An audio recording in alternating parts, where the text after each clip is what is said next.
class, this is Dana Dwyer. This is my school counseling issue presentation, and the topic that I chose was adolescence, sex, and STDs. This topic is one that I found to be really crucial and prevalent in the school counseling field. So this is what I found on it. So this first slide is talking about the issue of adolescent sex and STD in general. So about 1/2 of all adolescents in the United States are sexually experienced, and 1/6 of those adolescents report having 4 or more partners. So this, that really tells us that the issue of adolescent sex and STDs is affecting the majority of adolescents in society. So it's really important that as school counselors, we understand this issue as a whole, and what we can do to kind of help and benefit our students. So this is the last bullet is saying that chlamydia is the most prevalent bacterial STD, with sexually active adolescents at the greatest risk of developing this STD. Gonorrhea is the second most prevalent for STDs, and the adolescent age range is at the greatest risk for developing both of these. This is talking about the issue some more. So adolescents have amongst the highest rates of sexually transmitted diseases. There's about 15 million cases of STDs that occur annually, with adolescents making up 1/4 of that number. And then according to the Center for Disease Control and Prevention in 1996, there were more than 3 million STD cases among U.S. teenagers, and those were only accounted for 1/4 of all reported STD infections. So you have to think of how many people with STDs, adolescents and adults that just don't report it. So there's a huge number of people that just don't report that, so we don't have the information on it. Another interesting fact was about 20% of people that have been diagnosed with AIDS probably developed it before they were 20 years old. So again, that directly affects adolescents as well, because before 20, you're in the adolescent age range, and if that's the time when most people develop HIV/AIDS, then that directly affects our age group of students. Adolescents are at an increased risk of STDs because they are more likely to engage in such risk-taking behaviors as unprotected sex, multiple sexual partners, and sexual relationships of short duration, and because of increased physiological susceptibility. So this is basically saying that during adolescence, they're experimenting, they're engaging in more risk-taking behaviors, like the ones mentioned, unprotected sex, multiple sexual partners, things of that nature. So that's obviously making them more susceptible to an STD. Again, just going on about the issue itself. Older adolescents have higher STD rates than younger adolescents. That's pretty much for obvious reasons. Older adolescents have been sexually active for a longer amount of time, and because of this, they probably have more sexual partners, so they are at a higher risk for STDs. Adolescent females are at a higher risk for STDs than adolescent males. I found this fact to be really, really interesting, but the article that I found this fact at stated that even though females have less sexual partners than males, statistically speaking, their STD rates aren't lower because of their partners' behaviors and sexual networks. They also mention the idea of females having a greater biological susceptibility to STDs. Adolescents' social and demographic characteristics are associated with STD risks. So this could be age, race, socioeconomic status, gender. This is due to differences in norms in sexual protective practices, sexual networks, and simple biology and disease prevalence in the individual. And I'll talk more about the demographic characteristics when I talk about the multicultural section. So this next slide is talking about adolescence, sex, and STDs in the K-12 school setting. So adolescents spend the majority of their time at school, and the relationships that they build at school are directly related to adolescent development. The school structure affects norms and behaviors regarding dating, sex, and sexual behavior. So because, students spend the majority of their time at the school, schools directly affect the construction of adolescent views, their opinions, their norms regarding sexual activity, sexual behavior, sexual health, things of that nature. This last bullet, adolescents who attend private schools are at a lower risk of sexual activity compared to adolescents who attend public schools. The reasoning for this is due to private schools, for the most part, being smaller than public schools, less diverse. They're with smaller ratios, so there tends to be more attention to students rather than in a bigger public school. This next slide is talking more about adolescent sex and STDs in the K-12 school setting.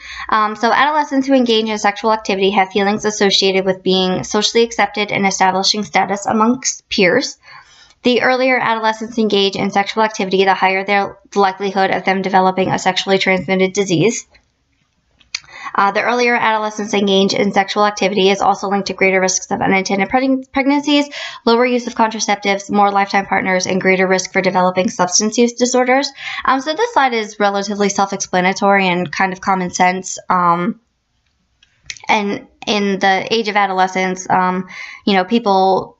the kids, they want to belong, they want to be accepted, they want to have a group of friends, especially when they're amongst boys, when they're talking about having status amongst peers. That could be directly related to boys, and we'll talk more about that in the coming slides. But like I said, this slide is pretty much self-explanatory. Adolescents who engage in sexual activity are linked to other risky behaviors such as substance use disorders, unintended pregnancies, and things like that. Going on more about adolescent sex and STDs in the K-12 school setting. In 1997, a report from the Institute of Medicine recommended that all school districts in the United States provide age-appropriate STD-related services. Even though that this was from 1997, the issue of adolescent sex and STDs has only become more prevalent since then. So this obviously, of course, still relates to our society today. Reproductive health services should also be included in these related services. There is an urgent need to enhance the accessibility of sexual health services for adolescents in order to improve participation rates and sexual health in this group. So that's a direct quote from the article that I found this information at. As part of this slide, there's also the sort of issue of whether or not condoms should be given out at school. I know in a lot of schools, in the nurse's office, there's sometimes like a basket or something along those lines with condoms in it, where students can just kind of come in and grab them for free and leave. So this is, an ongoing sort of issue in the school settings of whether or not that should be allowed, is whether or not that is promoting sexual activity in adolescents, or if it's just promoting safe sex. So more about adolescent sex and STDs in the K-12 setting. A study was done involving 345 students ages 18 through 20 enrolled in a vocational school in the Netherlands. The goal of the study was to give students the appropriate and accessible means to get tested for the STD chlamydia, which we learned at the beginning that is the most prevalent STD amongst adolescents who are at the greatest risk for developing it. Involvement in the study providing a specimen sample and completing a survey was completely voluntary. And of the 345 involved students, 85% had reported being sexually active for a median of 3 years, 65% had not used a condom during their last sexual encounter, and 18% had changed partners in the last month. These statistics were pretty shocking to me, that students age 18 to 20, 85% of them have reported being sexually active for a median of 3 years.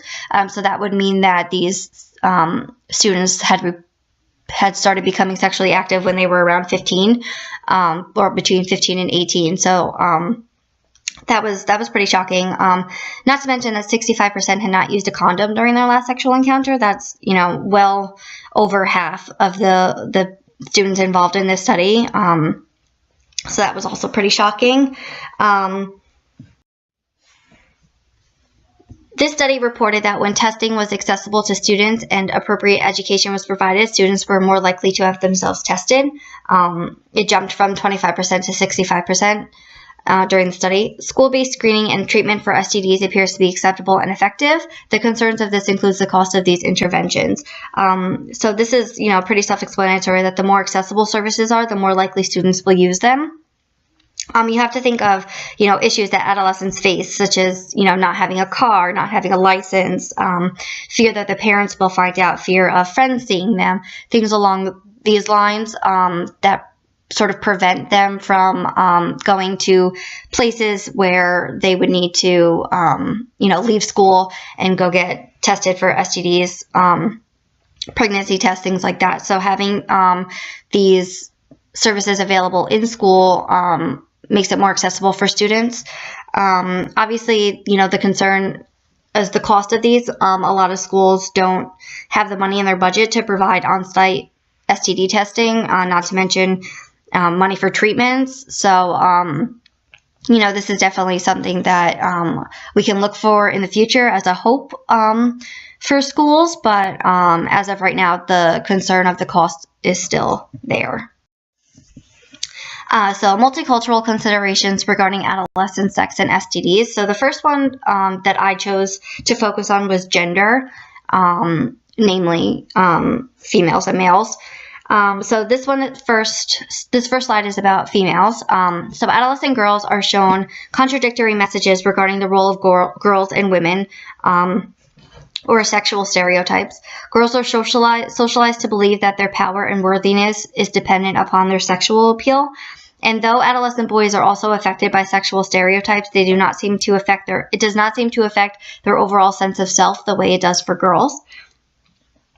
So this is basically saying that the trend of increasing sexualization in girls is increasing. That relates directly to their psychological well-being. Girls learn a lot from the media, and adolescents in general are more likely to absorb what they see in the media.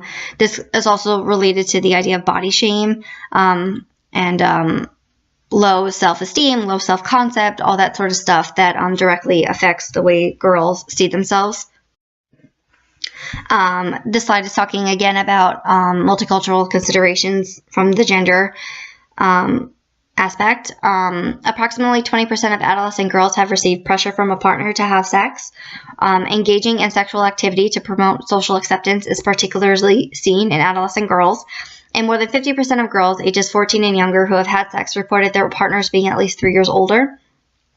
Obviously we all know that adolescent girls, they want to have friends, they want to be accepted, they want to have, a group of people that they can go to, and sometimes, they will do things such as having sex to get themselves into that position of belonging and acceptance amongst other adolescent girls, which is sad, but we know that, as school counselors we know this fact, and we know that, adolescents are at a greater risk for sort of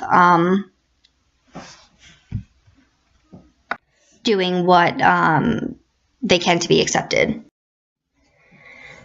So this slide is talking about multicultural considerations, gender still. This one's talking about males. So if you ask, this is a direct quote from the article that I found this in. If you ask most people what single topic dominates the talk of adolescent males in America, a common answer would certainly be sex. So this is kind of not a surprise to anybody. Most people think of boys and sex in kind of the same thought. Adolescent boys' construction of their sexual selves is linked to belonging and independence. Though girls' sexual selves are also linked to belonging and independence, for boys, another factor is at play, masculinity. So oftentimes adolescent boys' self-worth is kind of linked to masculinity. This last bullet point showing that boys must show that they have what it takes to become men. Adolescent boys want to show other men, show other adolescent boys that they have what it takes, and they're considered masculine. So this slide is talking about multicultural considerations regarding adolescent sex and STDs. The second consideration that I chose to focus on is socioeconomic status. So socioeconomic status can be seen in the context of adolescents' living environment. So by this I mean like things like their neighborhood, the place that they reside. Neighborhoods that are associated with lower socioeconomic status, so this could be like deteriorating conditions, tend to have fewer social controls to regulate behaviors, and in these such neighborhoods, STD rates are higher and high-risk behaviors are more prevalent. So basically saying that lower socioeconomic status equals higher risk of STDs. By fewer social controls, that could mean things like neighborhood watch, town police, something as small as having less active neighbors. Basically saying that students that living in these sort of environments in these neighborhoods have fewer people watching what they're doing, more independence. So they're more likely they have more access to high-risk behaviors. So this slide is also talking about multicultural considerations, socioeconomic status.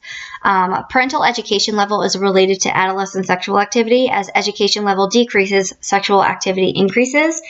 Unemployed parents living in the home increases the risk of adolescent sexual activity. And adolescents living in other family structures, other meaning not with biological parents, so this could be foster families, step families, things like that, are at a greater risk for sexual activity. Another fact is adolescents whose parents are not home with them in the mornings have an increased risk of sexual activity. So this is basically saying that these adolescents aren't being watched maybe as much or as intently as other adolescents are. They're more on their own, which obviously increases the risk for these adolescents to be engaging in risky behavior. Role of the school counselor regarding adolescent sex and STDs.